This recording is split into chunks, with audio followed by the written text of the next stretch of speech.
నేస్తాలైన శ్రీరుద్ర వారి మట్టి గణేశ విగ్రహాలు ఇప్పుడు అన్ని రత్నదీప్ స్టోర్స్ లో లభ్యం. త్వరపడండి. రాజ్ తరుణ్ లావణ్యాల ఎపిసోడ్ ముగిసిందనుకున్న తరుణంలో మరో బిగ్ ట్విస్ట్ చోటు చేసుకుంది. ఇన్ని రోజుల పాటు ఈ కేసును విచారించిన పోలీసులు తాజాగా రాజ్ తరుణ్ నిందితుడు అంటూ ఉప్పర్పల్లి కోర్టులో పోలీసులు ఛార్జ్షీట్ దాఖలు చేశారు.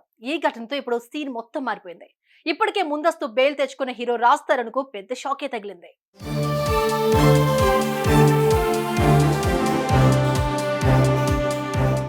రాజ్ తరుణ్ లావణ్యాల వ్యవహారం గత కొన్నాళ్ల నుంచి రోజుకొక మలుపు తిరుగుతున్న విషయం తెలిసిందే.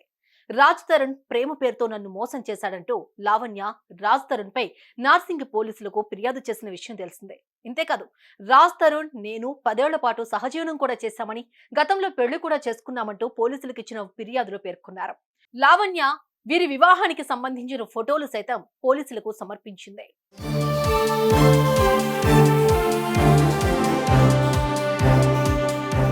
అయితే లావణ్య ఆరోపణల్లో ఎలాంటి వాస్తవం లేదని రాజ్ తరుణ్ మీడియా ముందుకొచ్చి వివరించారు. ఇంతేకాకుండా రాజ్ తరుణ్ ముందస్తు బెయిల్ కూడా తెచ్చుకున్నారు. ఇకపోతే ఈ కేసును అన్ని కోణాల్లో విచారించిన పోలీసులు తాజాగా రాజ్ తరుణ్ నిందితుడు అంటూ తేల్చారు. శుక్రవారం ఉప్పరపల్లి కోర్టులో పోలీసులు ఛార్జ్షీట్ దాఖలు చేశారు.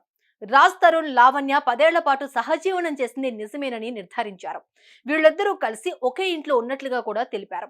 లావణ్య చెప్పిన దాంట్లో అన్ని వాస్తవాలే ఉన్నాయని పోలీసులు వివరించారు. మొత్తానికి పోలీసులు రాజ్ తరుణ్ ను నిందితుడిగా తేల్చారు. తర్వాత ఏం జరుగుతుందో చూడాలి మరి. సుమన్ టీవీలో మీ పర్సనల్ అండ్ బిజినెస్ ప్రమోషన్స్ కోసం కింది నెంబర్కి కాంటాక్ట్ చేయండి.